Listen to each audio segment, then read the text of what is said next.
안녕하십니까. 오늘은 여러분들이 5월, 6월에 공부했던 교재를 가지고, 물론 다 보셔야 되지만 꼭 한 번 더 보고 가셔야 될 부분, 그리고 문제 위주로 오늘부터 8월 달 여러분들 시험 보기 전까지 공부를 하는 걸로 그렇게 하겠습니다. 별로 인상들이 안 좋으십니다. 모의고사가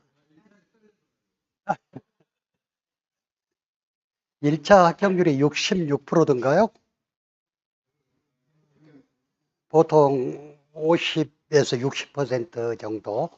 그래서 1차 합격자 수가 9,900명 정도가 되더라고요. 뭐, 여러분들은 다 합격하셨으니까 앉아 계실 거고. 지금 오늘 안 보이신 분들은 떨어지신 분들인가?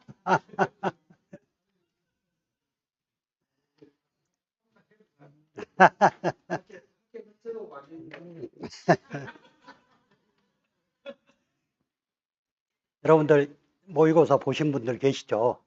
모의고사 한번 보시니까 어때요? 못, 이, 에, 첫 모의고사니까 처음에는 절반 정도 맞으신 분들은 굉장히 잘하신 거고, 이게 이제 모의고사의 의미가 중요한 문제를 다시 한번 본다는 것도 있지만, 더 중요한 의미는 같은 유형의 시험지를 정해진 시간에 풀 수 있는지, 이걸 여러분들이 연습을 하시는 거예요. 정말로 많은 걸 알고 계시지만 시험장에 가서 답지에 답을 못 써서 떨어지시는 분들이 상당히 많아요. 그래서 그 연습을 위해서 실시하는 게 모의고사입니다. 여러분들이 모의고사 보실 때는 주어진 시간에 꼭 진짜 시험장에 와서 시험을 본다는 생각으로 문제를 풀어보시면 그게 연습이 돼요. 자, 아무튼 너무 모의고사를 풀어봤더니 뭐 30점도 안 나왔네 어쩌네 하고 전화 오신 분들이 계시는데, 첫 시험에 시험 보는 방법이니까 너무 걱정 안 하셔도 되고, 그 시험이 8번 계속 반복이 되죠. 반복이 되면 여러분들이 답을 어떻게 써야 되는구나 하는 것들을 충분히 알 수 있을 거예요. 자, 여러분들 교재 보겠습니다. 6페이지. 일단 보험의 이해 부분에서 여러분들이 한 번 더 보셔야 될 부분은 위험과 관련된 개념, 바로 2번 있죠. 위태, 손인, 손해란 개념이 있어요. 그래서 위태는 말 그대로 위험한 상태가 위태야. 손인은 손해의 원인이 손인이고, 손해는 그 손인으로 인해서 발생할 수 있는 가치의 감소가 손해입니다. 그래서 그 밑에 위태, 손인, 손해의 관계, 얘는 아마 가로넣기로 내면 딱 좋을 것 같아. 위태는 사고 발생 가능성은 있으나 사고가 발생하지 않은 단계이고, 손인은 이러한 위험 상황에서 실제로 위험이 발생한 단계를 말하고, 손해는 위험 사고가 발생한 결과 초래되는 가치의 감소를 뜻한다. 저 같으면 위태, 손인, 손해에다 가로 쳐놓고 가로넣기 문제 낼 만도 해요. 한번 꼭 봐주시고, 두 번째, 위험을 분류하는 방법에 있어서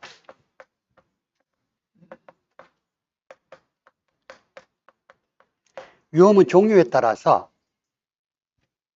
객관적 위험, 그다음에 주관적 위험, 순수 위험, 투기적 위험, 정태적 위험, 동태적 위험, 다음에 특정적 위험, 다음에 주관적 위험. 이렇게 나눌 수가 있거든요. 기본적 위험. 이렇게 나뉠 수가 있는데, 이 중에서 보험이 대상으로 하는 위험은 객관적 위험, 순수 위험, 형태적 위험, 특정적 위험이라는 거. 객관적 위험은 어떤 위험이 발생했을 때 누구나 똑같다고 느낄 수 있는 정도의 위험. 반면에 주관적 위험은 특정인에 따라서 어떤 손해의 정도가 달라지는 위험이 주관적 위험. 그런다면 보험은 객관적 위험을 보험 대상으로 한다. 그다음에 순수 위험은 손해 발생 가능성만 있고 이익을 얻을 가능성은 1도 없는 위험. 반면에 투기적 위험은 손해 발생 가능성도 있으나 잘하면 대박 날 수 있는 위험. 그래서 보험에서는 순수 위험을 대상으로 한다. 그다음에 정태적 위험은 어떤 위험이 발생했을 때 시간이 지나거나 이래도 그 위험의 정도가 달라지지 않고 고정되어 있는 위험이 정태적 위험. 그런데 동태적 위험은 시간이 지남에 따라서 그 위험이 자꾸 바뀌어요. 어떤 환율 변동이라든가 경기 불안이라든가 이런 것들은 시간이 지나면 바뀌는 거. 그래서 걔들은 보험의 대상으로 하지 않고 시간이 지나도 그 위험의 정도가 바뀌지 않는 정태적 위험을 보험의 대상으로 한다는 거. 그다음에 특정적 위험과 기본적 위험은 특정적 위험은 한정적 위험이라고도 이야기합니다. 즉, 그 위험 당사자가 특정되어 있어요.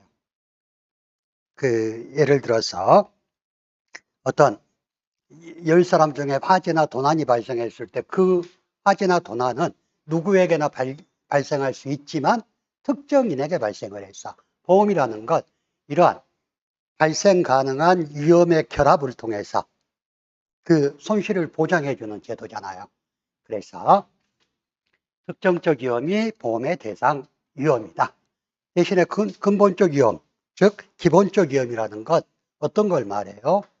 사회 전체적으로 어떤 위험이 확산되는 것, 전쟁이라든가 뭐 전염병이라든가 이런 것들은 근본적 위험이기 때문에 보험이 대상으로 할 수 없는 위험이다 하는 것. 그래서 만약에 시험에서 위험의 분류 중 보험에 적합한 위험을 쓰시오 그런다면 저걸 써줘야 된다는 이야기. 자, 다음에 담보위험, 비담보위험, 면책위험이 있는데 담보위험은 보험에서 부담하는 위험. 예를 들어서 시험에 가끔 문구가 예를 들어서 가축재해 보면 축사 부분에서 담보하는 위험을 쓰시오. 이렇게 나오거든. 그러면 축사가 지진으로 피해를 입었을 때 보상해주는 위험이 담보위험이라는 이야기. 그리고 비담보위험이라는 건 본래는 보장을 해줘요. 보장을 해준대 계약자와 보험자 특약으로 인해서 그 보장받는 담보위험 중에서 보장받지 않기로 약정한 위험이 비담보위험. 우리가 부담보라고 이야기를 하죠.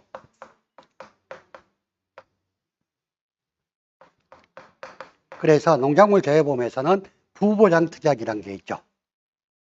예를 들어서 모든 걸 다 보장을 받는데 얘만 보장 안 받을란다. 예를 들어서 가을 동상의 부보장, 일소피해 부보장, 또는 수확기 부보장, 비가림 시설 부보장, 이런 부보장 위험들이 있죠.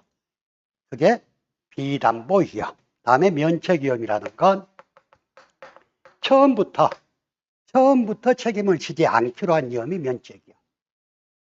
즉 보험 약관에 보면 전쟁, 사변, 내란, 폭동, 노동쟁의 기타 이와 유사한 사태로 발생한 손해는 보상하지 않는다 하는 게 있죠. 얘가 면책이야. 구분해서 보시고요. 다음에 7페이지 보면 위험관리의 의의가 있어요. 그러면 동그라미 1번 위험관리하고 동그라미 2번 위험관리 목표는 한번 봐두세요. 위험관리는 가능한 최소의 비용으로 손실 발생을 최소화시키는 게 위험관리의 근본적인 의의입니다. 그리고 위험관리 목표는 최소의 비용으로 손실을 최소화해서 개인이나 조직의 생존을 확보하는 게 위험관리 목표가 되겠습니다. 그 위험관리 방법도 한번 보시고 정의와 특성 중에서 보험의 특성, 보험은 그럼 어떤 특성을 갖고 있느냐?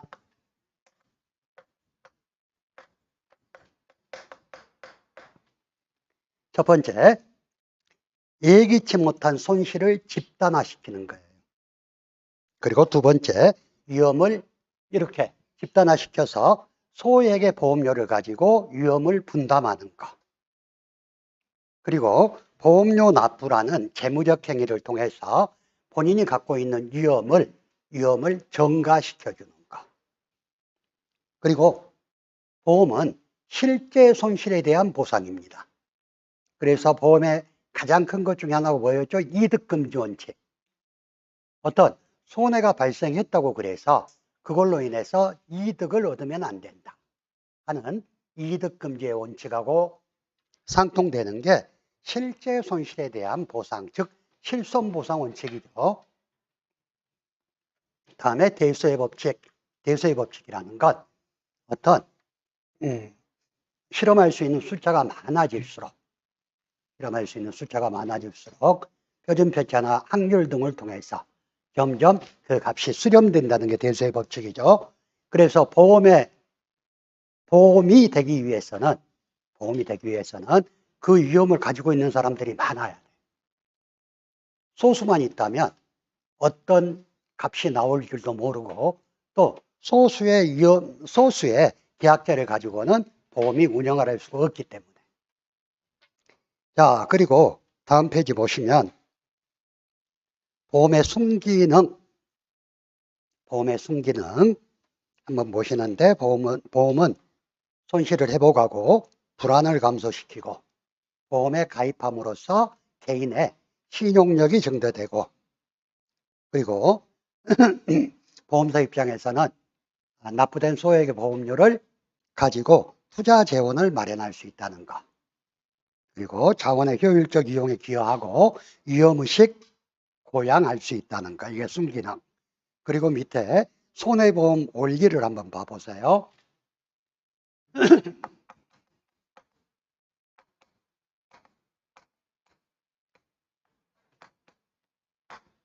손해보험은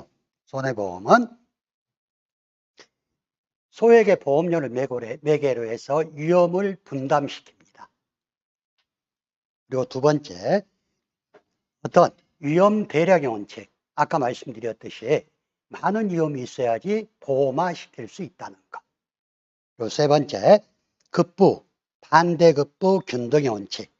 이 말은 뭔 말이냐면 여러분들이 납부한 보험료는 지급받는 보험금의 사고 발생 확률을 곱해준, 즉 보험료는 급부고 지급받는 보험금은 반대급부가 되겠죠. 이 급부와 반대급부는 균등해야 된다는 원칙. 다음에 수지상등의 원칙, 즉 보험자가 받는 보험료 총액은 사고 시에 지급하는 보험금 총액과 거의 비슷해야 된다는 것. 똑같지는 않겠지. 하지만 보험료 총액이 보험금보다 지나치게 많으면 안 된다는 원칙이 수지상등의 원칙이다. 자, 다음에 손해보험은 가장 큰 대원칙인 이득금지의 원칙이 적용이 됩니다. 그래서 작년에는 시험에 그 밑에 손해보험 계약의 법적 특성에 대해서 설명하시오 해가지고 15점짜리 문제가 나왔어요. 근데 저는 개인적으로 이 부분에서 15점짜리 문제를 낸다는 건 안 맞아. 얘는 1차 시험 범주예요, 지금.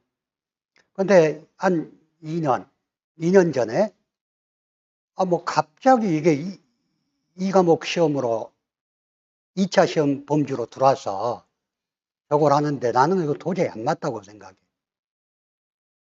그러려면 1차 시험에서 이 부분을 빼야지. 그래도 이게 나는 진짜 출제위원들이 어떤 분들이 있냐 한번 보고 싶은데 이걸 갖다가 15점짜리로 문제를 낸다는 것은 그 많은 문제 낼 게 있는데 근데 작년에 손해보험계약의 법적 특성에 대해서 쓰라고 15점짜리 문제가 나오긴 했었어. 얘가 나오려면 타이틀만 가지고 5점짜리 문제로 낸다면 그래도 이해는 해.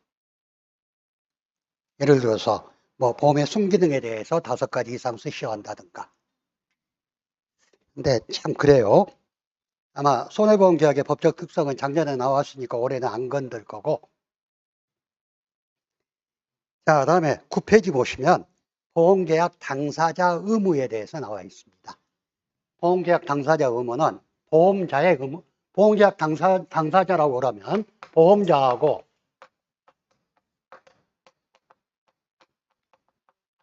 계약자가 있겠죠. 계약자가.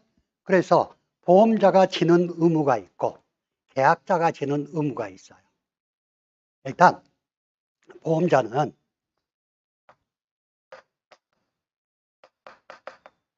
설명 의무를 집니다.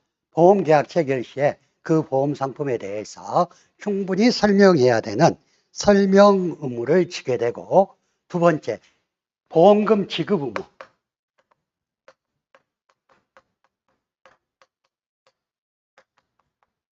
보험사고 발생 시 약관에 정해진 사고라면 보험금을 지급해야 되는 보험금 지급 의무가 있고, 세 번째, 어떤 보험 운영을 성실하게 운영해야 된다는 보험의 성실 운영 의무를 지게 됩니다. 반면에 계약자는 계약 체결 전에 고지 의무를 집니다. 즉, 이 고지라는 것은 구두나 문서나 아무거나 상관은 없어. 단 보험 계약 체결할 때 자신의 상황을 정확하게 설명해야 되는 고지 의무가 있고, 두 번째, 계약 기간 중에 통지 의무가 있습니다. 위험의 변경 또는 증가 이런 것들에 따라서 보험사에 나는 이러이러한 위험이 변경됐습니다 하고 통지해 줘야 되는 통지 의무가 있고, 세 번째,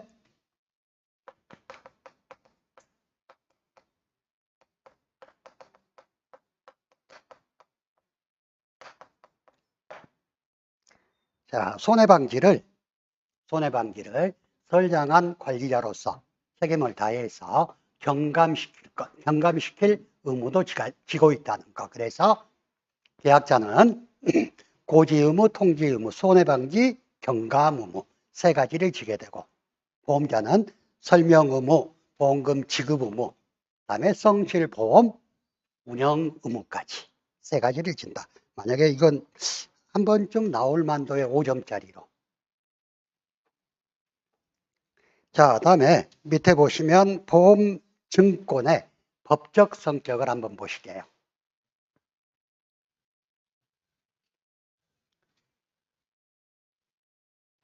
보험증권은 먼저 요식증권입니다. 요식행이라는 건 어떤 절차에 따라서 뭔가를 작성하고 뭐가 정해진 것들이 전부 적혀 있는 게 요식행위죠. 불요식은 그런 어떤 절차들이 필요 없는 행위. 그래서 보험증권에는 반드시 어떤 일정 사항을 기재를 해야 되는데, 보험의 목적이라든가 보험의 시작하는 날, 끝나는 날, 보험료 뭐 이런 것들이 쭉 적어져야지. 그리고 보험자와 계약자의 서명까지 다 적어져야 된다. 10페이지 보시면 박스에 제가 넣어놨어요. 그리고 증거증권.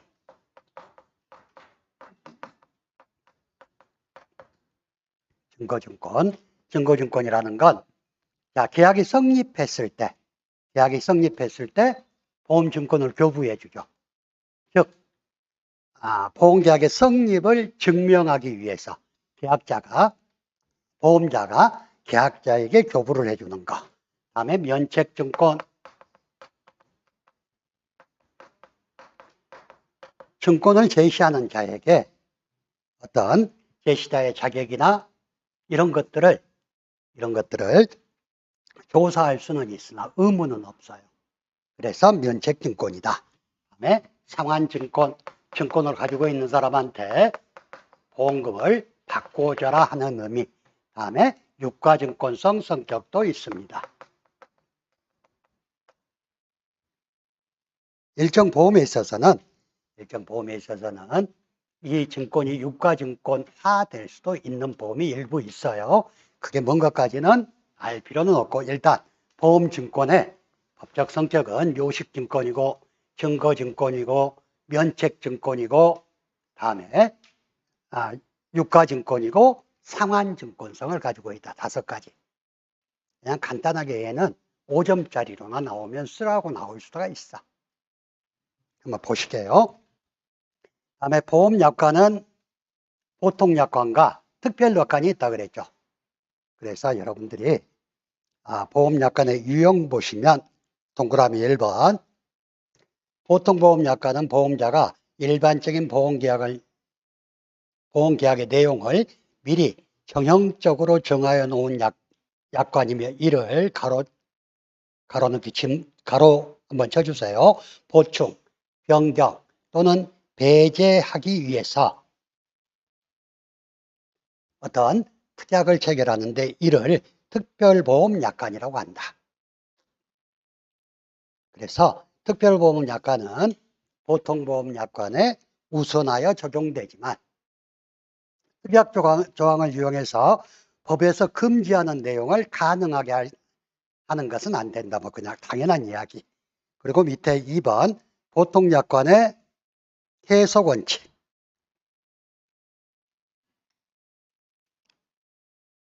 자, 보험약관은 당사자 개별적인 당사자에 따라서 해석이 달라지면 안 돼요.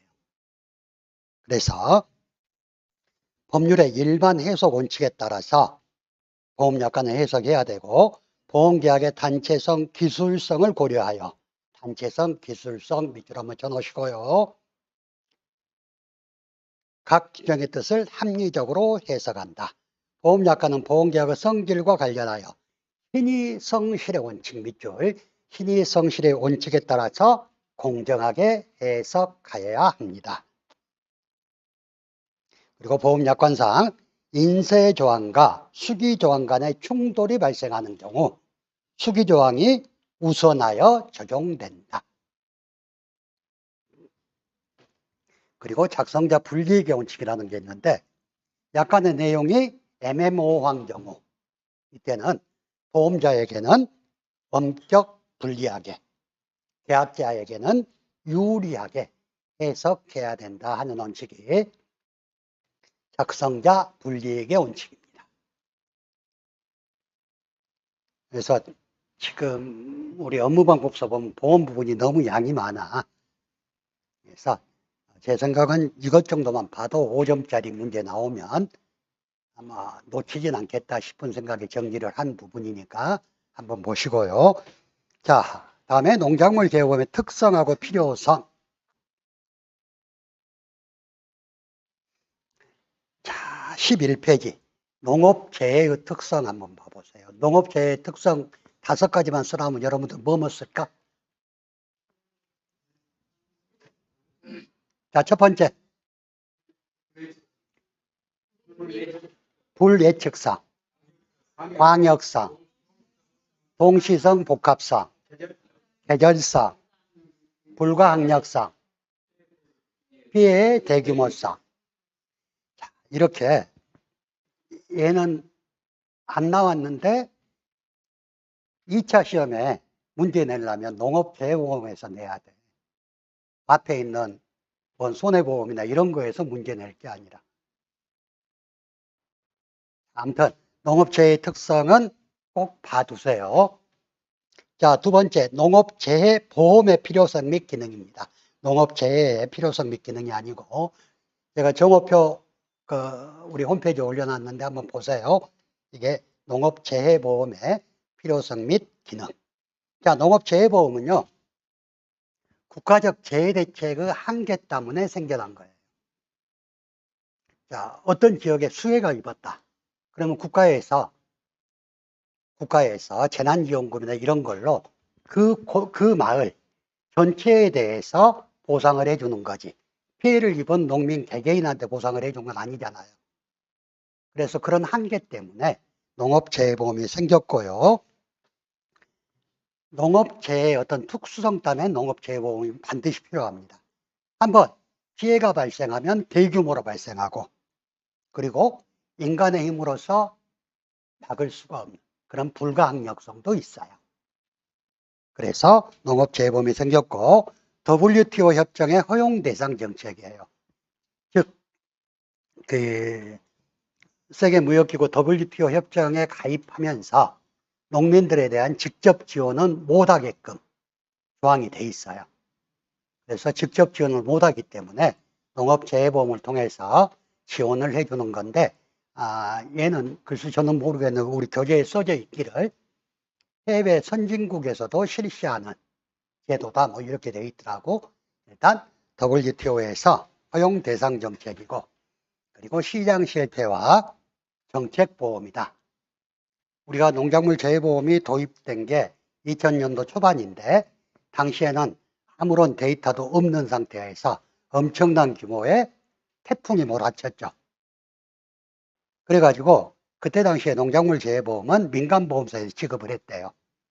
그리고 재보험사를, 제가 정확한 건 모르고 인터넷에서 본 건데, 재보험사를 영국의 어떤 재보험사로 해서 농업재해보험이 시작이 됐대. 근데 갑자기 태풍 사란이 뭐니 해가지고 어마어마한 피해가 발생을 해버리니까 민간보험회사에서도 우리 농업재해보험 취급 못한다. 그리고 영국의 재보험사에서도 한국의 농업재해보험 우리가 인수를 못한다. 이렇게 해서 어쩔 수 없이 국가가 NH손해보험을 주간보험사로 하고, NH손해보험에서 피해율이 올라갈 때는 국가가 재보험사 역할을 해준다. 이렇게 해서 현재 농업재해보험은 국가재보험이 운영되고 있죠. 자, 농업재해보험의 특징, 농업재해보험의 기능인데요. 일단 농업재해보험 특징은 대상 재해가 자연재해입니다. 우리의 일반적인 보험은 자연재해로 인한 손해는 보상하지 않는다가 대부분이죠. 천재지변이나 자연재해로 인한 것. 근데 농업재해보험은 자연재해로 인한 손해를 보상해 주는 것. 자, 두 번째.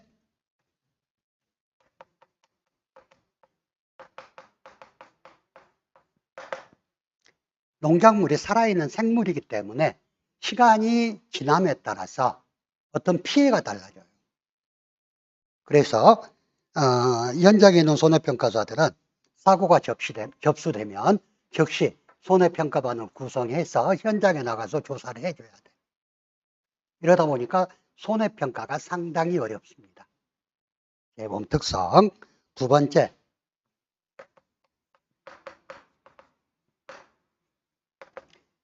농민별로 위험도에 따른 차별화가 곤란해요. 자동차 보험 같은 경우에 과거에 사고율을 봐가지고 위험한 운전자 같으면 보험 인수를 거절하죠. 근데 농업재해보험 어때요? 똑같은 지역에 비가 왕창 퍼부어서 똑같이 피해를 입고 이러다 보니까 위험도에 따라서 이 사람은 하고 어떤 차별화를 해서 얘들을 거절한다는 거, 이럴 수가 없다는 이야기. 위험도에 따른 차별화가 곤란하다. 다음에 경제력이 낮은 농업인을 대상으로 한다. 경제력이 낮은 농업인을 대상으로 하기 때문에 보험료의 대부분을 국가나 지방자치단체에서 보조를 해주고 있죠. 다음에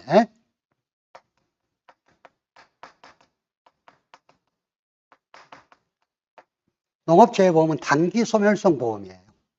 단기소멸성 보험이라는 건 짧은 기간에 농민들이 낸 보험료는 사고가 없었다면 그대로 소멸한다는 거. 그래서 농작물 재해보험의 보험기간은 어떻게 정해요? 작물의 생육 시기를 감안하여 정해진다 그랬어. 그래서 농작물 재해보험에서 보험기간이 1년 넘는 건 딱 한 가지밖에 없어. 인삼도 1년인데 보험기간이 참달에만 보험기간이 1년 6개월이에요. 나머지는 다 1년 또는 1년 미만. 그래서 예를 들어서 감자를 심었어. 언제? 3월에 심어서 4월에 보험에 가입해. 그럼 봄감자는 봄파수칠 7월 31일까지 4, 5, 6, 7 4달만 보험기간이 되는 거. 단기 소멸성 보험. 사고가 없었다 그래서 보험료 돌려받는 것도 아니다는 이야기. 단기 소멸성 보험이다. 자, 다음에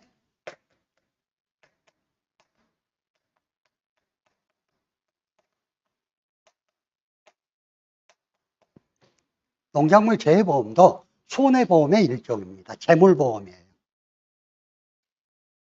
그래서 지금 손해평가사 제도가 없어지는 손해사정사들, 재물손해사정사들 이분들께서 농작물 손해평가를 했었어.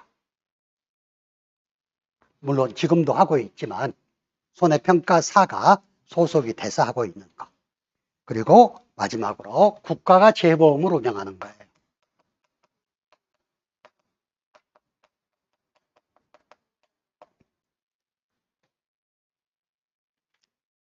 다음에 농업재해보험의 기능입니다. 농업재해보험의 기능.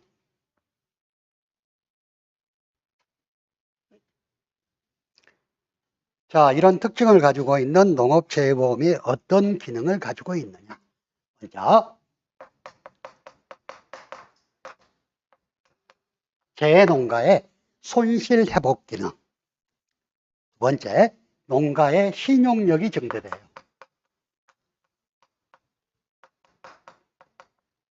우리나라도 그러있지만 외국 같은 경우, 특히 미국 같은 경우는 합법적으로 그런데요.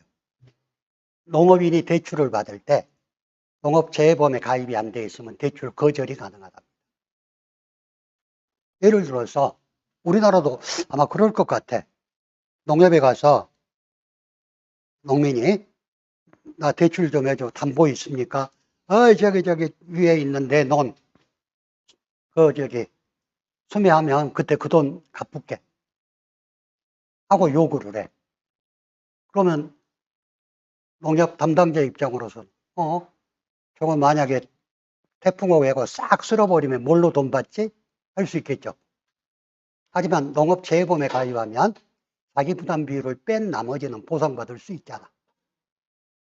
그래서 농업재해보험에 가입했다는 것만 가지고도 농가의 신용력이 증대시키는 그런 기능을 할 수 있습니다.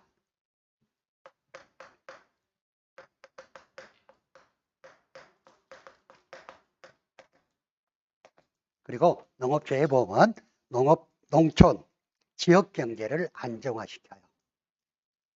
아무리 큰 재해가 오더라도 일정 부분의 수입이 보장되기 때문에 지역경제가 안정화되고, 그리고 이에 따라서 국가에서는 농업정책을 안정적으로 추진이 가능합니다. 일단 농민들이 배고파 죽는데 농업정책이 안 먹히겠죠. 하지만 일정 수준의 보상이 이루어진다면 농업정책도 이에 따라서 안정적으로 추진할 수가 있다는 것. 다음에 농촌 지역사회의 안정이 이루어지고요. 다음에 재해 대비 의식.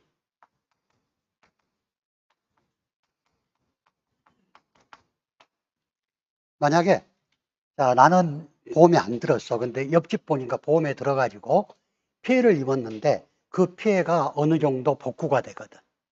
그래서 나도 재해에 대비해야 되겠다는 의식을 고취시킨다. 근데 저희들 평가 다니다 보면은요, 안타까운 상황들이 상당히 많습니다. 현실이에요. 조사하고 있으면 할머니가 그 유모차 끌고 와요. 그 뭐다요? 그러면 여기 지금 농작물 피해 있어서 피해 조사한다니. 우리 밭도 그런데 우리 밭은 언제 오요? 보험에 가입하셨어요? 보험이 뭐다요? 이런 분들이 굉장히 많아요. 그래서 정말로 지자체 담당 공무원들이나 농협에서 농작물 재해보험 실질적으로 농민들이 부담하는 보험료는 얼마 되지 않거든요. 농작물 재해보험의 사명감을 가지고 홍보를 해야 돼요. 아직까지 우리나라 농작물 재해보험 가입률이 50%가 안 됩니다. 나이 드신 분들이 재해보험이 뭔지를 몰라. 작년에 저 벼 조사하고 있는데, 아니, 우리 논도 시컨데 어째 우리 논은 안 오고 여기만 있냐고. 보험에 가입했냐고 그랬더니 모르겠대요. 지번 가지고 농협에 확인하니까 가입 안 돼 있는 농지. 그래서 이런 것들이 조금 안타까울 때가 있어요. 뭔 이야기하다 여기까지 가버렸지. 자, 다음에 농가가 이렇게 안정됨에 따라서 농업 투자가 증가합니다. 농업 투자가 증가하고 지속 가능한 농업 발전과 안정적 식량 공급에 기여한다. 얘는 올해 교재가 바뀌면서 새로 한 줄 들어온 거.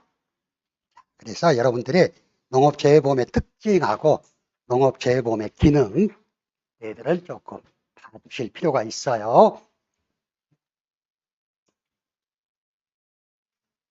자, 여러분들 교재 12페이지 문제 보겠습니다. 아까 제가 용어의 정의는 설명 안 하고 넘어갔습니다. 여러분들 한 서너 번 제가 설명했고, 여러분들이 한 수십 번 보셨을 거니까 설명할 필요가 없잖아. 왜 수십 번 안 보고 십수 번은 보셨죠? 자, 핵심 문제 1번 한번 볼까요? 업무 방법에서 정하는 용어에 대한 내용이다. 가로에 알맞는 내용을 쓰시오. 여러분들 보험 가액하고 보험 가입 금액하고 어떤 차이가 있어요? 보험 가액하고 보험 가입 금액. 정해진 거. 예, 좋습니다. 그래서 보험 가액과 보험 가액이 같을 수도 있어요, 금액이. 하지만 다를 수도 있다는 거. 그래서 자, 보험 가입자의 재산 피해에 따른 손해가 발생한 경우 보험에서 최대로 보상할 수 있는 한도액으로서 보험 가입자와 재보험 사업자 간의 약정한 금액이다. 약정한 금액은 뭐예요? 보험 가입 금액이다. 근데 재산보험에 있어서 피보험 이익을 금전으로 평가한 금액으로 보험의 목적에 발생할 수 있는 최대 손해액이다. 얘는 보험 가액이다. 보험 가액이다. 예를 들어서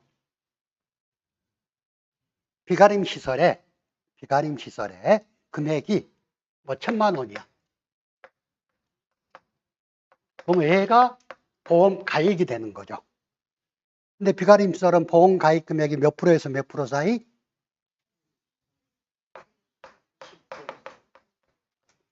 80%에서 130% 범위 내에서 보험 가입 금액을 결정할 수 있어. 그얘 보험 가입 금액은 800만 원에서 1,300만 원까지 보험 가입 금액이 가능하다는 거. 그래서 보험 가액은 얘가 완전히 멸실했을 때 입을 수 있는 최대 손해액이고, 보험 가입 금액은 보험사하고 계약자하고 나는 800만 원만 가입 금액으로 하겠습니다 하고 약정을 해.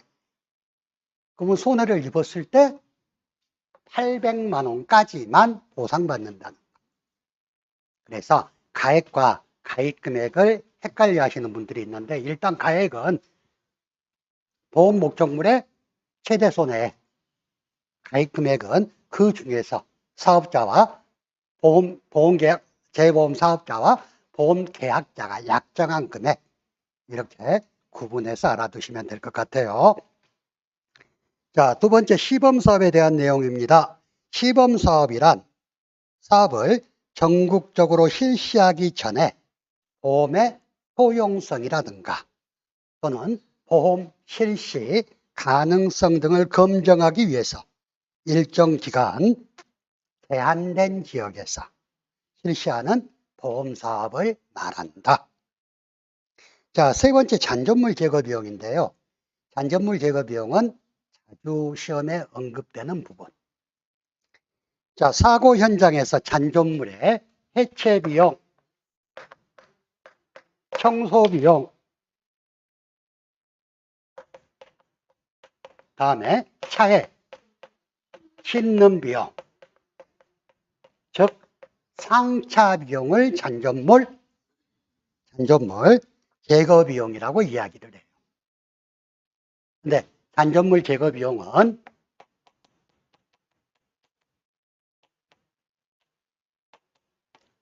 손해액의 10%까지가 한도입니다. 손해액이 1,000만 원이다 그러면 잔존물 제거 비용이 130만 원이 나왔더라도 100만 원만 잔존물 제거 비용으로 인정을 해준다는 거. 두 번째,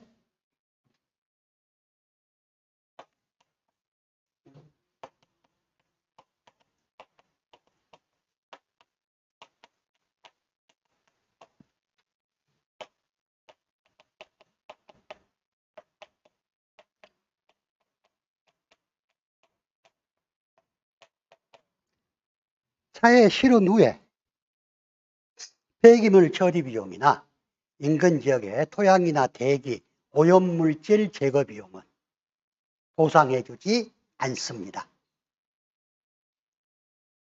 그렇지만 적법한 시설에서 처리한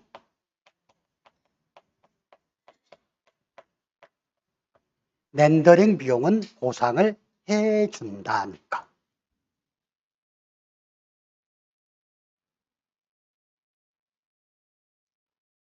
그래서 문제 보면 사고 현장에서 잔존물의 해체 비용, 청소 비용, 차에 싣는 비용을 보상한다. 다만 청소 비용에는 사고 현장 및 인근 지역의 토양, 대기, 수질, 오염물질 제거 비용과 차에 실은 후 폐기물 처리 비용은 포함되지 않는다 하는 것. 그 다음에 평년착과량에 대한 설명이다. 평년착과량의 용도가 뭐였어요? 가입수확량 산정 및 적과 종료 전 보험사고 시 감수량 산정의 기준이 되는 착과량이라 그랬죠. 얘는 평년착과량 정의에 대해서 쓰시오 하고 5점짜리로 기출에 나온 부분. 평년착과량의 정의. 가입수확량 산정 및 적과 종료 전 보험사고 시 감수량 산정의 기준이 되는 착과량을 말하고 평년착과량을 가입 과중으로 나누어서 평년 착과수를 산출한다. 자, 표준수확량이란 가입 품목의 재수품이라 그랬죠. 재수품, 재배 방식, 다음에 수령, 품종 등에 따라서 정해진 수확량을 말한다.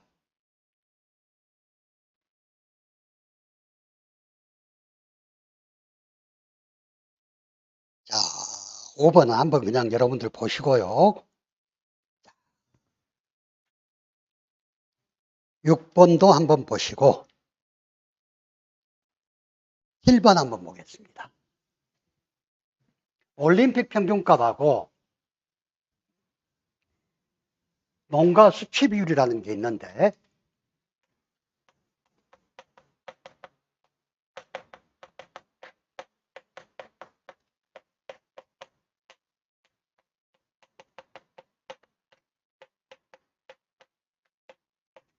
얘는 농업수입보장 품목의 기준가격을 정할 때 사용되는 용어죠. 올림픽 평균값이라는 건 비교 대상 수치 중에서 최고값과 최소값을 제외한 나머지를 산술 평균한 값이 올림픽 평균값. 농가 수치 비율이라는 건 도매시장에서 판매된 금액 중 운송비용 등을 제외하고 농가가 실질적으로 받는 비율이 몇 프로냐. 지금까지 농가 수치 비율은 뭐 90%로 함, 80%로 하고 기출에 나올 때 문제가 그렇게 나왔었어요. 근데 안 그럴 수도 있어요. 나 같으면 문제 복잡하게 낸다면 금액이 2,000원이다. 이 중에 운송비 100원, 경매 수수료 50원, 보관료 50원 들었다. 이렇게 문제를 두고 여러분들이 농가 수치 비율을 구하라고 나올 수도 있어. 농가 수치 비율 몇 프로예요? 90%. 90%. 우리 수험생들이 조금만 문제 유형이 달라져 버리면 이거 한 번도 안 본 건데 하고 당황을 합니다. 시험장에 가서. 얼마든지 변형해서 낼 수 있는 문제. 자, 그래서 올림픽 평균값이라는 건